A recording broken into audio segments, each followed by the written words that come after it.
Hello friend, 18मा चैप्टરમાં આપણે આજે છેલ્લો વિડિયો જોઈએ તો ગ્રાહક સુરક્ષાના ઉપાયો। ગ્રાહક સુરક્ષા ક્ષેત્રે 4 પ્રકારે ઉપાયો હાથ ધરવામાં આવ્યા છે, જે નીચે પ્રમાણે છે। તો પહેલો છે અ પ્રકારમાં ત્રિસ્તરીય અર્ધ ન્યાયી અદાલતો। રાષ્ટ્રીય ગ્રાહક સુરક્ષા ધારો 1986 અન્વયે કેન્દ્રીય ગ્રાહક સુરક્ષા કાઉન્સિલ ની રચના કરવામાં આવી। તે જ રીતે રાજ્ય કક્ષાએ રાજ્ય ઉપભોક્તા આયોગની રચના કરવામાં આવી। આ કમિશનો હેઠળ ગ્રાહક સુરક્ષા કાયદા હેઠળના નિયમો ઘડ્યા। રાષ્ટ્રીય ગ્રાહક તકરાર પંચે ત્રિસ્તરીય અદાલતોનું માળખું ઊભું કર્યું છે અને ગ્રાહક ફોરમ કે કમિશનોની કાર્યવાહી માટેના ધારાધોરણો ઘડ્યા। પહેલું જિલ્લા ફોરમ। જિલ્લા મંચ કહેવામાં આવે છે જિલ્લા ફોરમને। પ્રત્યેક જિલ્લામાં મોટે ભાગે એક અદાલત છે, જે સૌથી મહત્વપૂર્ણ અદાલત છે, જે ગ્રાહકોની ફરિયાદોનો અભ્યાસ કરીને ન્યાયિક નિકાલ કરે છે અને ગ્રાહકને થયેલા નુકસાન બદલ વળતર અપાવે છે। દેશમાં અંદાજે 571 ગ્રાહક જિલ્લા ફોરમ કાર્યરત છે। તો મિત્રો અહીંયા આગળ અંડરલાઇન કરો કે દેશમાં અંદાજે કેટલી ગ્રાહક જિલ્લા ફોરમો કાર્યરત કરે છે, તો 571 જેટલી જિલ્લા ફોરમ કાર્યરત કરે છે। આ કોર્ટમાં અત્યારે ₹20 લાખ સુધીના વળતરના દાવા માટે તેની નિર્ધારિત ફી ભર્યાની અરજી સ્વીકારવામાં આવે છે। જિલ્લા ફોરમના નિર્ણયથી નારાજ થયેલ પક્ષકાર નિર્ણયની જાણ થયાના 30 દિવસમાં રાજ્ય કમિશનમાં અપીલ દાખલ કરી શકે છે। જો કે તે પૂર્વ તેણે વળતરની દાવાની રકમની 50% કે ₹25,000 જે ઓછું હોય તે નિયત શરતોએ ડિપોઝિટ જમા કરાવવાની હોય છે। તો દાદ માંગવા પહેલાં જે વળતર ચૂકવવાનું હોય છે તે રકમ ચૂકવવાની હોય છે। રાજ્ય કમિશન એટલે કે રાજ્ય ફોરમ કહેવામાં આવે છે। દેશમાં અંદાજે હાલમાં 35 રાજ્ય ફોરમો કાર્યરત છે। કેટલી અંદાજે હાલમાં ફોરમો છે રાજ્ય ફોરમ? તો 35 જેટલી રાજ્ય ફોરમ કાર્યરત છે, એટલે કે કામ કરે છે। 20 લાખથી 1 કરોડ રૂપિયા સુધીના વળતરની દાવાની રકમ માટેની ફરિયાદ નિર્ધારિત ફી ભર્યાથી દાખલ થઈ શકે છે। જિલ્લા ફોરમથી નારાજ થયેલ કોઈપણ પક્ષકાર હુકમની તારીખથી 30 દિવસમાં ઠરાવેલ નમૂનામાં અને દાવાની રકમના 50% અથવા ₹35,000 ડિપોઝિટ ભર્યાથી રાષ્ટ્રીય કમિશનમાં અપીલ કરાવી શકે છે।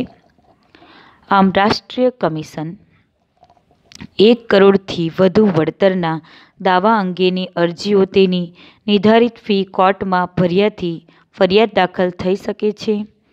5 સભ્યોની બેન્ચ આ કમિશનના સભ્યો હોય છે। રાજ્ય કમિશન અને રાષ્ટ્રીય કમિશને શક્ય એટલા વહેલો એટલે કે અરજી દાખલ કર્યા તારીખથી 90 દિવસમાં અરજીનો નિકાલ કરવાનો હોય છે। રાષ્ટ્રીય કમિશનથી નારાજ થયેલ વ્યક્તિ કે પક્ષકાર આ કમિશનના હુકમથી 30 દિવસમાં સુપ્રીમ કોર્ટ એટલે કે સર્વોચ્ચ અદાલતમાં નિર્ધારિત શરતોએ એટલે કે નક્કી કરેલી શરતોએ અપીલ દાખલ કરી શકે છે, અપીલની રજૂઆત કરી શકે છે। જો કે અપીલ પૂર્વે પક્ષકારે વળતર દાવાની રકમમાં 50% અથવા ₹50,000 બેમાંથી જે ઓછું હોય તે ડિપોઝિટ પેટે કોર્ટમાં જમા કરાવવાનું ફરજિયાત છે। જો કોઈ વ્યક્તિ આ ત્રણેય અદાલતો પૈકી જે તે અદાલતોએ કરેલા હુકમનું પાલન ન કરે તો સજા અથવા દંડ કે બંનેની શિક્ષાને પાત્ર ઠરે છે। BPL હેઠળની વ્યક્તિઓને સિનિયર સિટીઝન અને વિકલાંગ વ્યક્તિઓને કેટલીક શરતોએ આધીન ફી ભરવામાંથી મુક્તિ આપવામાં આવે છે। તો મિત્રો જે BPLમાં આવે છે એ જેવા કુટુંબોને, પછી જે વ્યક્તિ વૃદ્ધ હોય એને સિનિયર સિટીઝન કહેવામાં આવે છે એવા વ્યક્તિઓ, વિકલાંગ એટલે જે કોઈક વ્યક્તિનું શરીરનું કોઈક અંગ કામ ન કરતું હોય એવા અપંગ વ્યક્તિઓ હોય એવા વિકલાંગ વ્યક્તિઓને આની જે ફી હોય છે એમાં મુક્તિ આપવામાં આવે છે અને જિલ્લા મફત કાનૂની સેવા માર્ગદર્શન કાનૂની સહાય માર્ગદર્શન અને વકીલાતની મફત સેવા પણ પૂરી પાડવામાં આવે છે. ગ્રાહક મંડળો. તો મિત્રો VSQમાં આવું પણ આવી શકે કે કોને કોને અથવા તો કેવા કેવા વ્યક્તિઓને મફત કાનૂની સેવા પૂરી પાડવામાં આવે છે. તો સિનિયર સિટીઝન, વિકલાંગો અને BPL હેઠળ જે વ્યક્તિ આવે છે એવા વ્યક્તિઓને. ગ્રાહક મંડળો. આ અધિનિયમન હેઠળ તાલુકા, જિલ્લા, રાજ્ય તથા રાષ્ટ્રીય કક્ષાએ સરકાર માન્યતા પ્રાપ્ત ગ્રાહક મંડળો સ્થાપવામાં આવ્યા છે. આ ગ્રાહક મંડળો કે પરિષદો બિનરાજકીય અને બિનધંધાકીય ધોરણે ગ્રાહકો દ્વારા સ્વૈચ્છિક રીતે રચાયેલા ગ્રાહક મંડળો કે આ ગ્રાહક મંડળોને મુખ્ય હેતુ ગ્રાહકોના અધિકારોએ જાગૃત તથા પ્રોત્સાહન આપવા તથા તેને હક્કોની સુરક્ષા માટેના નીતિઓના ઘડતરમાં સરકારને મદદ કરવાનો છે. તો મિત્રો જે ગ્રાહકોને જાગૃતિ માટે અને પ્રોત્સાહન માટે હક્કો આપવામાં આવ્યા છે, જે નીતિઓ એટલે કે કાયદાઓ જે ઘડવામાં આવ્યા છે, આ માટે સરકારને મદદ કરવાનો છે. તો આ બધા કાયદાઓનો હેતુ શું છે? તો સરકારને મદદ કરવાનો છે. તેઓ ગ્રાહકના આ બધા અધિકારો તથા કાયદાની જોગવાઈઓ વખત સમીક્ષા કરે છે અને ધારાકીય જોગવાઈમાં સુધારા અંગે સરકારને સૂચન કરે છે. સરકારને સૂચન કરે છે એટલે જે પ્રમાણે કાયદા ચાલે છે કે કેમ તેના માટે સરકારને સૂચના આપતા રહે છે. આ ગ્રાહક મંડળો ગ્રાહક જાગૃતિ ઝુંબેશ રૂપે ગ્રાહક શિક્ષણ આપે છે. તેમાં ગ્રાહકોના અધિકારો, ફરજો, વિવિધ પ્રકારે થતા શોષણ, તેનાથી કેવી રીતે બચી શકાય એની કાયદેસરની જોગવાઈઓ જેવા મુખ્ય વિષયો પર માર્ગદર્શન પૂરું પાડે છે. આ ગ્રાહક મંડળોએ સંગઠનો દ્વારા ગ્રાહક સુરક્ષા, ઇનસાઇટ ધી કન્ઝ્યુમર, ગ્રાહક મંચ જેવા માસિક, દ્વિમાસિક મેગેઝીનો કે સામાયિકો પ્રકાશિત કરીને ગ્રાહક જાગૃતિ ફેલાવવાનું કાર્ય કરી રહ્યા છે અને ગ્રાહકનું ફરિયાદોનું નિવારણ લાવવાના પણ મદદરૂપ થાય છે. ગ્રાહકની કોઈ પણ પ્રકારની ફરિયાદ હોય તો તેમાં નિવારણ પણ લાવી શકે છે. એનું પ્રોબ્લેમનું સોલ્યુશન પણ એ લોકો કરે છે. આમ જાહેર વિતરણ પ્રણાલી એટલે કે PDS પબ્લિક ડિસ્ટ્રીબ્યુશન શોપ જાહેર વિતરણ પ્રણાલી મારફત વાજબી ભાવની દુકાનો દ્વારા નિયમિતપણે સારી ગુણવત્તાવાળો માલ નિયત જથ્થામાં રાહત દરે અનાજ કે અન્ય વસ્તુઓ પૂરી પાડીને જે થકી ગરીબો ગ્રાહકોને કે ખુલ્લા બજારમાં વધુ ભાવ લેવાના હલકી જાતના ગુણવત્તાવાળા માલ સામાન કે ઓછી માત્રામાં મળતી ચીજવસ્તુઓ દ્વારા થતા શોષણથી બચાવે છે. વેપારીની ભ્રષ્ટ રીત રસમો સામે જાહેર વિતરણ પ્રણાલી દ્વારા અંકુશ રહે છે. અંકુશ રહે છે એટલે કે દેખરેખ રહે છે. તોલમાપ અને ચીજવસ્તુની શુદ્ધતાને પ્રમાણિત કરતું તંત્ર. ગ્રાહકોના સ્વાસ્થ્ય અને સલામતીના રક્ષણ અર્થે સરકારે કેટલીક કાયદાધીન સંસ્થાઓની સ્થાપના કરી છે જે ઉત્પાદકો દ્વારા તૈયાર થયેલ માલ સામાન વસ્તુઓની ગુણવત્તા અને શુદ્ધતાની ચકાસણી કરીને ચકાસણી બંને સરખું જ આવશે તેને પ્રમાણિત કરવાનું કાર્ય કરે છે. તે તપાસ કરે છે અને પછી એને પ્રમાણિત કરવાનું કાર્ય કરે છે.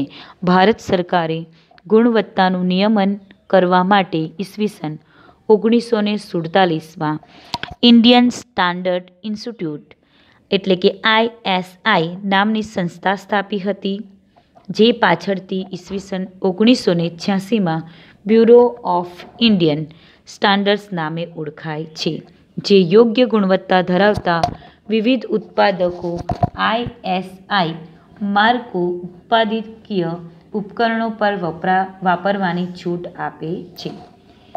ખેતી પર આધારિત ચીજવસ્તુઓ, વન પેદાશો, બગાયતી અને પશુ પેદાશોની ગુણવત્તાના માનાંક એગમાર્ક લગાડવાનો કાયદો ખેતીવાડી ઉત્પન્ન બજાર કાયદો 1937 હતું. એટલે કે મિત્રો જે પણ ખેતીવાડીમાંથી બનતી વસ્તુઓ હોય, વન પેદાશો હોય, બાગાયતી દ્વારા હોય, આવી કોઈ પણ ચીજવસ્તુઓ હોય તો એના ઉપર એગમાર્કનો માળખો લાગેલો હોય છે. ભારત સરકારના ડિપાર્ટમેન્ટ ઓફ માર્કેટિંગ ઇન્ટેલિજન્સ સંસ્થા DMI દ્વારા એગમાર્ક વાપરવાનો પરવાનો આપવામાં આવે છે. જો ગ્રાહકને માર્કો સંબંધી શંકા જાગે તો તે BISના નજીકના પ્રાદેશિક કાર્યાલયમાં ફરિયાદ કરી શકે છે. આ ઉપરાંત સોનાના દાગીનાની ખરીદી વખતે પણ BIS માર્કાની સાથે સોનાની શુદ્ધતાનો નંબર, દાખલા તરીકે 916 એટલે કે 22 કેરેટ સોનાની શુદ્ધતા દર્શાવતું માર્ક સાથે હોલમાર્ક કેન્દ્રનો લોગો, જે તે વર્ષના હોલમાર્કિંગ થયું હોય તે વર્ષનું ચિહ્ન, દાખલા તરીકે J એટલે કે 2008. ઉપરાંત જ્વેલરી બનાવનાર અને વિક્રેતાનો લોગો શુદ્ધતા અને ગુણવત્તાની ગેરંટી આપે છે. FPOનું ફૂલ ફોર્મ ઘણીવાર એક્ઝામમાં પૂછાઈ ચૂક્યું છે, બોર્ડ એક્ઝામમાં. FPOનું ફૂલ ફોર્મ છે ફૂડ પ્રોડક્ટ ઓર્ડરનો માર્કો જામ ફ્રૂટ જ્યુસ કન કે ટીનમાં પેક કરેલા ફળો અને શાકભાજીના ઉત્પાદક વસ્તુ પર લગાવવામાં આવે છે. તો મિત્રો આ ચિત્ર પણ ધ્યાનથી જુઓ.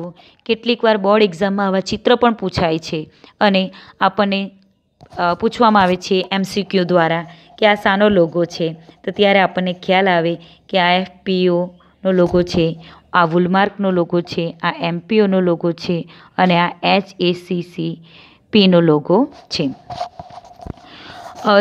એ લોગો કઈ કઈ વસ્તુઓ પર લાગવામાં આવે છે એ વસ્તુ પણ આપણને પૂછાઈ શકે. ISI ટેક્સટાઇલ, કેમિકલ, જંતુનાશકો, રબર, પ્લાસ્ટિકની બનાવટો, સિમેન્ટની, ધાતુઓ, ઇલેક્ટ્રોનિક ઉપકરણો પર આ માર્કો BIS દ્વારા લગાવવામાં અપાય છે. વુલમાર્ક એટલે કે ઊનની બનાવટોમાં અને પોશાકોમાં આ લોગો આપવામાં આવેલો હોય છે. MPOનું ફૂલ ફોર્મ છે મીટ પ્રોસેસિંગ ઓપ્ટમીટર. માર્કો માંસ, મટનની પેદાશો અને તેમની બનેલી બનાવટો પર અપાય છે. HACCP hazard analysis and critical control point. Marco પ્રક્રિયા દ્વારા તૈયાર કરેલા ખોરાકના ઉત્પાદનને BIS દ્વારા અપાય છે. ECO માર્કો સાબુ, ડિટર્જન્ટ, કાગળ, લુબ્રિકેટિંગ ઓઇલ, પેકેજિંગ મટીરીયલ, રંગ રસાયણો, પાવડર, કોટિંગ, બેટરી, સૌંદર્ય પ્રસાધનો, લાકડાના બદલે વપરાતી વસ્તુઓ, ચામડાની અને પ્લાસ્ટિકની બનાવટોને ISI એટલે કે ઇન્ડિયન સ્ટાન્ડર્ડ બ્યુરો દ્વારા અપાય છે, જે હવે BIS છે. એટલે ISI જે હતું એ હવે કયું બની ગયું છે? BIS બની ગયું છે. આંતરરાષ્ટ્રીય કક્ષાએ સંસ્થાઓ. આંતરરાષ્ટ્રીય કક્ષાએ 2 આંતરરાષ્ટ્રીય સંગઠનો સ્ટાન્ડર્ડાઇઝેશનની કામગીરી કરી રહી છે. ISO એટલે કે ઇન્ટરનેશનલ સ્ટાન્ડર્ડાઇઝેશન ઓર્ગેનાઇઝેશન, જેનું મુખ્ય મથક જીનીવામાં છે, જેની સ્થાપના 1947માં થઈ હતી. તો ISIની સ્થાપના ક્યાં થઈ હતી? તો જીનીવામાં. એની સ્થાપના 1947માં થઈ હતી. જેનું કાર્ય આંતરરાષ્ટ્રીય સમજૂતી ISO 9000 આંતરરાષ્ટ્રીય ગુણવત્તાનું પ્રમાણપત્ર ઉત્પાદક એકમોને તથા સંસ્થાઓને આપવામાં આવે છે, જ્યારે ISO 14000 શ્રેણી પર્યાવરણ વ્યવસ્થાપન પદ્ધતિ માટે ઇન્ટરનેશનલ ઓર્ગેનાઇઝેશન દ્વારા અપાય છે, જે ઉચ્ચ ગુણવત્તા ધરાવતી ઓફિસો કે સંસ્થાનું હોવાનું પ્રમાણપત્ર છે. કોડેક્સ એલિમેન્ટરિયસ કમિશન CAC ખોરાકનું લગતું આંતરરાષ્ટ્રીય કમિશન છે. તેમાં આંતરરાષ્ટ્રીય ખાદ્ય પદાર્થને પ્રમાણિત કરવાનું કાર્ય છે. આ કમિશનની સ્થાપના 1963માં ખાદ્ય તથા ખેતી સંગઠન અને વિશ્વ આરોગ્ય સંસ્થા WHO દ્વારા કરવામાં આવી હતી. તેનું મુખ્ય મથક ઇટાલીમાં હતું. એની રાજધાની રોમમાં છે. દૂધ, દૂધની બનાવટો, માંસ, માછલીઓ, ખાદ્ય પદાર્થના ઉત્પાદનો આ બધાને પ્રમાણિત કરવાનું, આંતરરાષ્ટ્રીય સ્તરે વેપાર નીતિ નિયમો ઘડવાનું કાર્ય પણ આ સંસ્થા કરી રહી છે.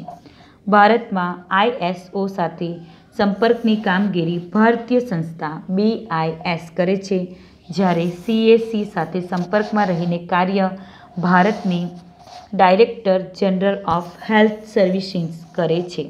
ફરિયાદ કોણ દાખલ કરી શકે છે? ક્યાં? તો ફરિયાદ કોણ દાખલ કરી શકે?